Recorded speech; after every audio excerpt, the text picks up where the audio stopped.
औज़ुबिल्लाहिमिनश्शैतानिर्रजीम बिस्मिल्लाहिर्रहमानिर्रहीम। Dear students, अस्सलाम वालेकुम। हमारा टॉपिक चल रहा है स्पोर्ट एंड मूवमेंट में स्पोर्ट इन प्लांट्स। पहले हमने इसको पढ़ा है पेरेन्काइमा सेल्स को, अब नेक्स्ट पेरेन्काइमा और कोलेनकाइमा को पढ़ेंगे। तो इसमें डायग्राम आपके पेज नंबर 24 पे मौजूद है। पहले जो ए है ये पेरेन्काइमा सेल्स दिखाए हुए हैं, इनमें लार्ज वैक्यूल्स मौजूद हैं और ये सॉफ्ट पार्ट्स प्लांट के या यंग प्लांट्स जो हैं उनको ये सपोर्ट प्रोवाइड करते हैं। टर्जिडिटी की बेस पे टर्जिड होते हैं तो प्लांट को भी शेप देते हैं, सपोर्ट देते हैं। जबकि पेरेन्काइमा सेल्स की बात करेंगे तो ये ट्रांसवर्स सेक्शन है, तो ये आपस में बिल्कुल मिले होते हैं अपने ये सेल वॉल्स के ज़रिए से डिफरेंट थिकनेस से। अगर साइड व्यू देखें तो ये लॉन्ग ट्यूब्स की तरह नज़र आते हैं। फिर अगर हम इसमें आगे देखें ये फाइबर्स हैं पेरेन्काइमा में। फिर स्क्लेराइड्स की बात करते हैं तो ये बीज के छिलकों वगैरह में या अखरोट के ऊपर हार्ड शेल में या बादाम के शेल में या मूंगफली के ऊपर जो छिलका यानी हार्ड शेल होता है उसमें ये पाए जाते हैं। फिर ट्रेकिड्स भी इसी तरह से लंबे होते हैं, लेकिन ये यहाँ पे कोलेनकाइमा दिखाया हुआ है इस तरह से। ये ट्रांसवर्स सेक्शन है और ये लॉन्गिट्यूडनल सेक्शन है। तो हम आते हैं अब पहले पेरेन्काइमा सेल्स की तरफ। Parenchyma cells thick secondary cell wall है, इसका मतलब ये सेकेंडरी सेल वाल हैं और मोस्टली ये जो सेकेंडरी सेल वाल होते हैं वाले सेल जो हैं ये लिग्निफाइड होते हैं, यानी इनकी सेल वाल के अंदर सेकेंडरी सेल वाल के अंदर लिग्निन पाई जाती है। ये हार्ड वुड होती है, सख्त किस्म के वाल बनाती है और ये मोस्टली डेड सेल्स होते हैं। तो ये ऑर्गेनिक सब्सटेंस है lignin that makes the walls tough and hard. Most of the parenchyma cells क्या होंगे, नॉन लिविंग यानी डेड होंगे, लेकिन उनके प्राइमरी फंक्शंस क्या हैं, सपोर्ट प्रोवाइड करना टू द प्लांट्स। इसके अलावा अगर वो मटेरियल ट्रांसपोर्ट में इन्वॉल्व है अलग बात है, लेकिन बेसिक जो यहाँ प्राइमरी जो है वो सपोर्ट प्रोवाइड करना है। तो फिर इसकी आगे 3 टाइप्स हैं फाइबर्स। ये लॉन्ग और सिलेंड्रिकल होते हैं, exist in solid bundle in xylem या बंडल कैप में। तो इसमें फाइबर्स की बात कर रहे हैं, ये वाले ये बंडल्स की शक्ल में होंगे। ये एक दिखाया हुआ है लेकिन पूरा बंडल होगा, यानी ऐसे ये बंडल ऊपर से दिखने में नज़र आता है। या फिर बंडल कैप में होंगे, तो जैसे ये अगर प्लांट स्ट्रक्चर स्टेम स्ट्रक्चर देखें तो ये इस तरह से जाइलम बंडल के इर्द गिर्द बंडल कैप की शक्ल में होंगे, जैसे सनफ्लावर की एग्जांपल दी हुई है। तो ये हो गए फाइबर या ट्रेकिड्स। दूसरे स्क्लेराइड्स हैं, ये शॉर्ट होते हैं, छोटे फाइबर्स होते हैं इनकी निस्बत, और ये सीड कोट में पाए जाते हैं या नट शेल, जैसे बादाम का शेल है या अखरोट का शेल है उसमें, या मूंगफली के बाहर है, ये मिल जाते हैं रेशे की शक्ल में। एंड प्रोवाइड सपोर्ट, तो इसमें ये स्क्लेराइड की शेप दी हुई है। फिर नेक्स्ट जो है वेसल या ट्रेकिड्स हैं, लॉन्ग ट्यूबुलर स्ट्रक्चर है, एंड टू एंड ज्वाइन करते हैं और ये वाटर कंडक्टिंग पाइप की शक्ल में मौजूद होते हैं। तो ये 3 स्क्लेराइड्स के टाइप्स हो गई। उसके बाद कोलेनकाइमा सेल्स हैं, ये प्रोटोप्लास्ट है इसके अंदर। इसका मतलब प्रोटोप्लास्ट क्या है, living matter of the cell होता है। इसका मतलब ये सेल लिविंग है, लेकिन और इनमें सेकेंडरी सेल वॉल नहीं होती। लिविंग होंगे, सेकेंडरी सेल वॉल नहीं होगी। They have angular thickening primary walls में। अगर कोलेनकाइमा में देखें तो ये इनकी मोटाई एक जैसी नहीं है, मुख्तलिफ है, मुख्तलिफ एंगल्स पे, इसलिए इसको एंगुलर थिकनिंग वॉल्स कहेंगे। और ये प्राइमरी वॉल्स हैं, सेकेंडरी सेल वॉल इनमें नहीं होती। They are usually grouped in strands और सिलेंडर्स। स्ट्रैंड बनाएंगे, सिलेंडर्स बनाएंगे। Collenchyma cells provide support to young herbaceous parts, यानी प्लांट्स जो छोटे पौधे हैं या जो प्लांट्स के नरम हिस्से हैं, यंगर पार्ट्स हैं, हर्बेशियस पार्ट जिनको कहते हैं, उनको सपोर्ट प्रोवाइड करते हैं। इन्हीं पत्तों वगैरह में, नरम शाखों में पाए जाएंगे। यंग स्टेम में often have a cylinder of collenchyma just below their surface, यानी ये अगर हम देखें तो सरफेस के बिल्कुल नीचे यहाँ पे ये बंडल की शक्ल में मिल जाते हैं। अगर यहाँ पे टारगेट प्रेशर प्लांट स्ट्रक्चर, यानी ये बिल्कुल अगर ये वाला देखें, ये इसके नीचे ये बंडल की शक्ल में ये मौजूद है, यही वाले कोलेनकाइमा टिश्यूज हैं। ये बंडल की शक्ल में बिल्कुल इसके एपिडर्मिस के नीचे यहाँ पे मौजूद होते हैं। तो ये भी सपोर्ट देते हैं। इसका एक्सपीरियंस आपने भी किया होगा, अगर साग के पौधे का तना लें और उसका छिलका उतारें तो उसके नीचे से लंबे लंबे रेशे निकलते हैं, ये कोलेनकाइमा सेल्स के बंडल्स होते हैं। तो ये इलास्टिक होते हैं, एलोंगेट होते हैं with the growth of stem, यानी ये साथ साथ ग्रो भी करते हैं। जैसे जैसे स्टेम ग्रो करेगा, लंबा होगा, इस तरह से ये भी ग्रो करते हैं, स्टेम में भी और लीव्स में भी। ये हो गए 3 तरह के सेल्स। अब आगे सिग्निफिकेंस ऑफ सेकेंडरी ग्रोथ। अब सेकेंडरी ग्रोथ क्या होती है? तो अगर हम देखें, ये यंग स्टेम है, ये ओल्डर स्टेम है। यंग स्टेम में ये वास्कुलर बंडल मौजूद हैं, इनके अंदर ये वाले हिस्से ये प्राइमरी जाइलम है, बाहर प्राइमरी फ्लोएम है। जैसे ये ग्रो करेंगे तो ये टिप्स पे ग्रो करते हैं, यानी ये प्राइमरी ग्रोथ होगी टिप्स पे, रूट टिप या शूट की जो टिप है ऊपर की तरफ, यहाँ पे शूट टिप या रूट टिप, ये प्राइमरी ग्रोथ में होता है। लेकिन सेकेंडरी ग्रोथ क्या होती है? ये जब प्लांट्स गिर्थ में बढ़ते हैं, यानी अपनी मोटाई में बढ़ना शुरू हो जाते हैं, साइडों पे बढ़ना शुरू कर देते हैं, तो ये सेकेंडरी ग्रोथ होती है। तो शुरू में यंग प्लांट स्टेम देखें तो ये प्राइमरी फ्लोएम होगा, प्राइमरी जाइलम होगा, लेकिन फिर अल्टीमेटली इसके बीच में यहाँ पे एक रिंग की शक्ल में कैम्बियम प्रोड्यूस होना शुरू हो जाती है, रिंग की शक्ल में, जिसको वास्कुलर कैम्बियम कहते हैं, क्योंकि ये वास्कुलर बंडल के बीच में प्रोड्यूस हो रही है, इसलिए वास्कुलर कैम्बियम कहेंगे। फिर एक और कैम्बियम बिल्कुल एपिडर्मिस के नीचे कॉर्टेक्स वाले जोन में, जिसको कॉर्क कैम्बियम कहते हैं, यानी एक वास्कुलर कैम्बियम, दूसरी कॉर्क कैम्बियम प्रोड्यूस होना शुरू कर देती है, ये कॉर्क कैम्बियम इस तरह से लेयर्स में। तो ये एक्चुअली सेकेंडरी ग्रोथ शो करते हैं। सेकेंडरी ग्रोथ कैसे होती है? क्योंकि जाइलम इनसाइड है और ये अंदर की तरफ जाइलम प्रोड्यूस करेगी और फ्लोएम बाहर की तरफ है, तो बाहर की तरफ फ्लोएम। अब देखें, वास्कुलर कैम्बियम है, ये वाली वास्कुलर कैम्बियम है, तो ये अंदर जाइलम प्रोड्यूस करी जा रही है और बाहर फ्लोएम। अब जो प्राइमरी जाइलम है वो तो इधर रह गए, इसके बाद ये सेकेंडरी प्रोड्यूस हो रहे हैं। इसी तरह से अगर फ्लोएम को देखें तो फ्लोएम यहाँ पे सेकेंडरी प्रोड्यूस हो रहे हैं, प्राइमरी फ्लोएम यहाँ पे है, तो ये अंदर की तरफ जाइलम और बाहर की तरफ फ्लोएम प्रोड्यूस करते हैं। इसी चीज़ को सेकेंडरी ग्रोथ कहते हैं और ये रिंग की शक्ल में हो रही है। अगर प्लांट्स को काटा जाए उसके तने को तो ये रिंग वाज़िया तौर पर नज़र आते हैं, इनको एनुअल रिंग्स कहते हैं और यही सेकेंडरी ग्रोथ है। और क्योंकि साल में 2 मौसम है, गर्मियों का सर्दियों का, इसलिए रिंग जो है कोई डार्क बनेगा कोई लाइट बनेगा, इसलिए इनको कैलकुलेट करना इजी है। इससे जो है उस प्लांट की एज या उम्र का पता चल जाता है कि कितनी एज है उसकी।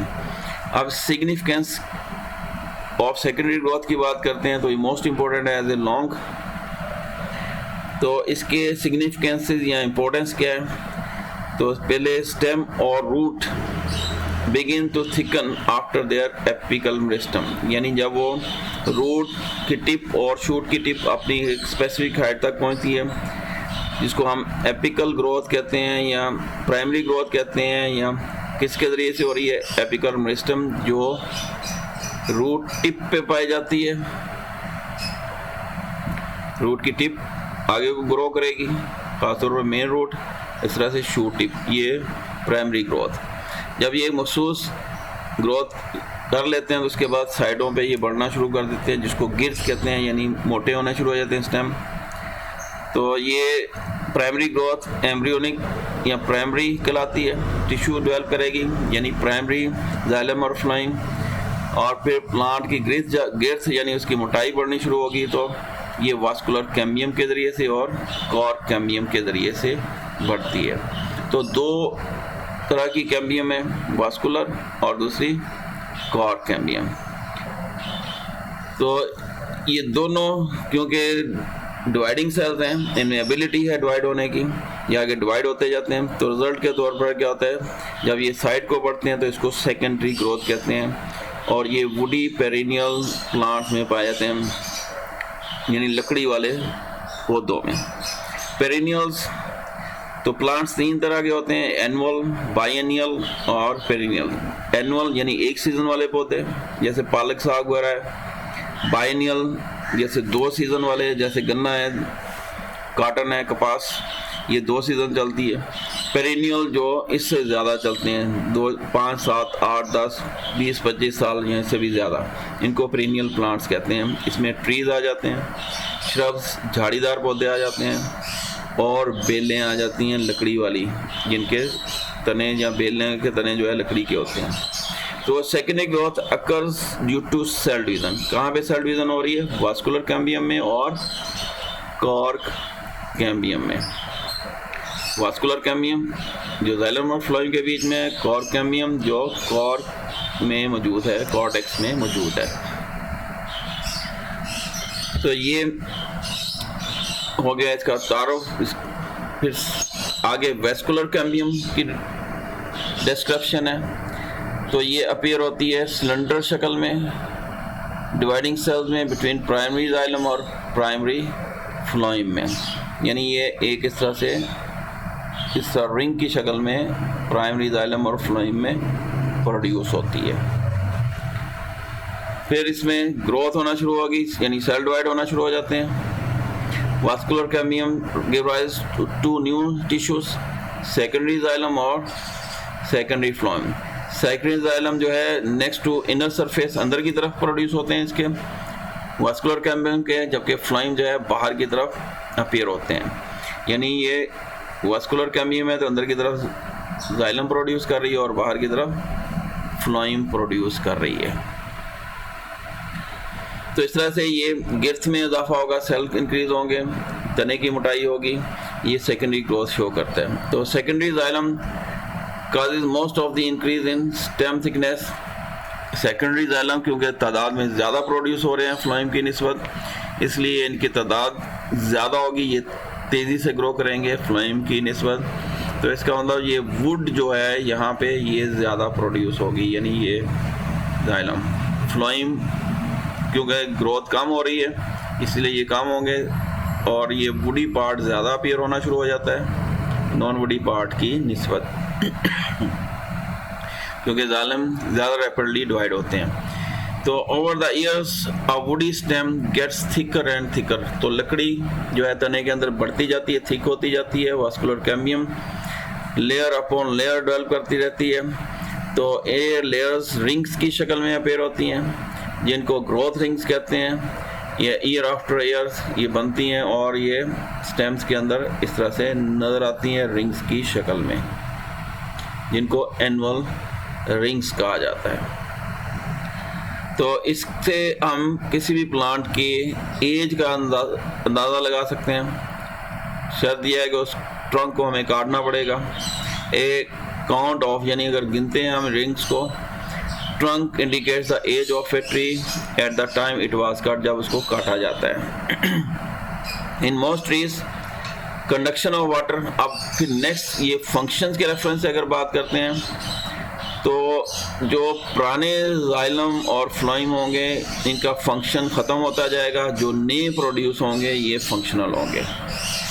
इसका मतलब कि दरमियान में जो जाइलम टिश्यूज़ है वो वाटर मिनरल्स ज़मीन से नमकियात और पानी को जड़ों से लेकर ऊपर ट्रांसपोर्ट नहीं करेंगे, बल्कि ये नॉन फंक्शनल होते जाएंगे, जबकि जो नए जाइलम प्रोड्यूस हो रहे हैं ये फंक्शनल होंगे। इसका मतलब कुछ रिंग्स जो हैं वो फंक्शनल होंगे, ज़्यादा जो हैं बड़े पौधों दरख्तों की बात कर रहे हैं तो ये नॉन फंक्शनल होते जाएंगे, इनएक्टिव होते जाते हैं।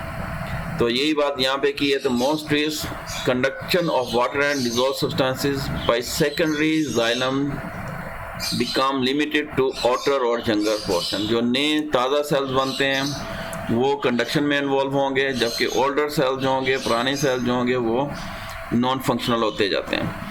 इस तरह से as tree grows older only few annual rings are active. जैसे ही दरख्त बूढ़ा होता जाएगा उसके कुछ रिंग्स जो हैं एक्टिव होंगे, बाकी नॉन एक्टिव हो जाएंगे। तो इस तरह से एक्टिव पोर्शन जो है जिसमें से मटेरियल ट्रांसपोर्ट हो रहा है उसको सैप वुड कहेंगे, जबकि दरमियान में जो इनएक्टिव है, नॉन कंडक्टिंग वुड है, उसको हार्ड वुड कहते हैं। तो इसमें इसका मतलब कि अगर हम किसी भी दरख्त को देखें तो सेंटर में ये हार्डवुड कहलाएगी और जबकि बाहर की तरफ ये सैप वुड कहलाएगी। आप इसको भी प्लांट्स यूज़ करते हैं अपने बेनिफिट के लिए। कुछ स्पीशीज़ यानी मोस्ट स्पीशीज़ हैं हार्डवुड में अकामुलेट कर लेते हैं वैरायटी ऑफ केमिकल्स, क्योंकि ये नॉन फंक्शनल है, सपोर्ट का ही काम कर रहे होते हैं, खाली सेल होते हैं। तो ये क्या करते हैं, उसमें अपने वेस्ट मटेरियल डिपॉजिट करना शुरू कर देते हैं। यानी वैरायटी ऑफ केमिकल जिसमें रेजिन्स हो सकते हैं, टाइप ऑफ केमिकल है, आयल्स हो सकते हैं, गम्स हो सकती हैं, टेनिन्स हो सकते हैं। तो ये हार्डवुड में तो ये स्टोर करते हैं। जब दरख्त को काटा जाता है इसके सेंटर में ये मिल जाते हैं। तो दीज प्रोवाइड ए रेजिस्टेंट, और ये फिर फर्दर इसका भी फ़ायदा होता है कि ये गलते सड़ते नहीं हैं, नॉन फंक्शनल पार्ट सपोर्ट देते हैं, गलते सड़ते नहीं हैं और इंसेक्ट अटैक से भी बचे रहते हैं। इसमें एग्जांपल आ जाती है रेड सेडर एंड कॉनिफर्स। फिर नेक्स्ट इसमें ये स्ट्रक्चर्स दिया हुआ है, कॉर्क, फिर इसके नीचे कॉर्कैमियम, ये कॉर्डेक्स आ गया, फ्लाइम रेफ, फिर वास्कुलर कैमियम, यानी दो कैमियम हो गई, कॉर्कैमियम और वास्कुलर कैमियम। वास्कुलर कैमियम तो जाइलम फ्लोएम प्रोड्यूस करती है, कॉर्कैमियम कॉर्क बाहर जो छाल है, जैसे दरख्त का तना मोटा होता है पुरानी छाल टूट के अलग होती रहती है और नीचे से नई छाल निकलती रहती है। तो फिर इसमें जो रिंग बनते हैं जिनको एनो रिंग कहते हैं, समर रिंग ग्रोथ ज़्यादा होती है इसलिए ये लाइट कलर होगा, जबकि स्प्रिंग यानी समर यानी सर्दियाँ स्लो ग्रोथ कम होती है इसलिए ये डार्क होगा, जबकि स्प्रिंग में जो है ग्रोथ ज़्यादा होती है ये लाइट कलर का होता है। तो फिर ये हार्डवुड सेंटर में, सैपवुड बाहर की तरफ। एक और इम्पोर्टेंट फंक्शन जो है कैम्बियम का कैलस फॉर्मेशन या वुड टिश्यूज फॉर्मेशन है। तो एक्चुअली जब प्लांट्स को हम डैमेज करते हैं या उसकी शाख काटते हैं तो उसकी जगह पे एक गोमट सा बन जाता है, यानी इरेगुलर ग्रोथ शुरू हो जाती है, यही कैलस है। एक्चुअली ये प्लांट्स के रेजिस्टेंस है, अपने ज़ख़म को रिपेयर करने का एक वे है, तरीका है, जैसे मुख्तलिफ दरख्तों में आप अमूमन देख लेते हैं। तो दिस इज़ द कैलस या वुड फॉर्मेशन इसको कहते हैं। तो ये भी कैम्बियम इन्वॉल्व है इसमें। तो शॉर्ट पेरेन्काइमल सेल्स ये रैपिडली उस जख्म के इर्द गिर्द या ऊपर या नीचे उसके डैमेज सरफेस पे ये डेवलप हो जाते हैं, चाहे वो स्टेम में है चाहे रूट्स में है। ये पूछ भी लेते हैं व्हाट इज़ कैलस, अंडरलाइन कर लेना है। तो ये एक्चुअली फिर कुछ ब्रांचेस को जोड़ने के भी काम आता है, जैसे अगर हम ग्राफ्टिंग में देखते हैं कि दो मुख्तलिफ पौधों को जोड़ा जाता है, एक की जड़ें इस्तेमाल की जाती हैं, दूसरे के तने को इस्तेमाल किया जाता है, यानी ये प्रोपोगेशन में यूज़ किया जाता है बाय ग्राफ्टिंग, कटिंग के ज़रिए से। इसमें अमूमन देहात में देखा होगा कि सिट्रस फ्रूट है, यानी माल्टे वगैरह का बाग लगाना है तो उसके जड़ें एक किस्म के पौधे से ली जाती हैं, उसके और ऊपर साइन यानी ये रूट स्टॉक हो गया जड़ें, और ऊपर जो पौधा के शाखें लगाई जाती हैं दूसरे पौधे की होती हैं, इनको जोड़ा जाता है। जो आपस में जोड़ बनता है वहाँ पे भी इसी तरह से कैलस बनता है। तो ये बडिंग और ग्राफ्टिंग के दौरान में भी दिखने में आता है। अब लकड़ी या वुड जो बनती है ये ह्यूमंस के किस काम आती है, ये डिपेंड करता है वो किस स्पीशी का दरख्त है, उसकी क्वालिटी या उसके करैक्टर्स क्या हैं, उसी बेस पे उसका इस्तेमाल होता है। तो डिफरेंट स्पीशीज़ की वुड को डिफरेंट मकासद के लिए इस्तेमाल किया जाता है, उसकी सूटेबिलिटी की बेस पे। स्पेसिफिक यूज़ होते हैं, जैसे डेंसिटी कि वो कितनी भारी लकड़ी है या हल्की लकड़ी है। जैसे हल्की लकड़ी बैट्स बनाने में, क्रिकेट के बैट्स बनाने में इस्तेमाल होती है, भारी है तो उसी हिसाब से इसका इस्तेमाल होगा। फिर हार्डनेस है, उसकी सख्ती के वाले से, नरमी के वाले से इस्तेमाल किया जाता है। फिर फ्लेक्सिबिलिटी, लचक चाहिए तो वो लचकदार लकड़ी इस्तेमाल की जाएगी, जिस जगह लचक नहीं चाहिए तो वहाँ पे लचक के बगैर वाली लकड़ी इस्तेमाल की जाएगी। इस तरह से शॉक रेजिस्टेंट, झटका बर्दाश्त करने वाली, कंप्रेशन स्ट्रेंथ, दबाव को बर्दाश्त करने वाली, जैसे रेल की पटरियों में नीचे लकड़ियाँ लगाई होती हैं पटरी में, वो वज़न को बर्दाश्त करती हैं, कंप्रेशन स्ट्रेंथ है उनकी। फिर टेक्सचर, फिर उसकी बनावट क्या है उस लकड़ी की, ये सारी चीज़ें, ये करैक्टर्स हैं जो उनके स्पेसिफिक यूज़ में रोल प्ले करते हैं, तो डिटरमाइन करते हैं उसकी क्वालिटी और कमर्शियल यूज़ के रेफरेंस से। जैसे commercial cork is also made from the bark of trees. Cork जो कमर्शियल लेवल पे नरम लकड़ी के तौर पर इस्तेमाल किया जाता है, नरम लकड़ी की जगह पे इस्तेमाल होती है, जिसको कार्क कहते हैं। तो ये भी दरख्तों की बार्क या छाल से बनाया जाता है, और इसमें एग्जांपल आ जाती है कर्कस सुबर, ये MCQs में आ चुका हुआ है। तो स्टूडेंट, यहाँ तक हमारा आज का टॉपिक कंप्लीट हुआ। नेक्स्ट तक के लिए अल्लाह हाफिज जी।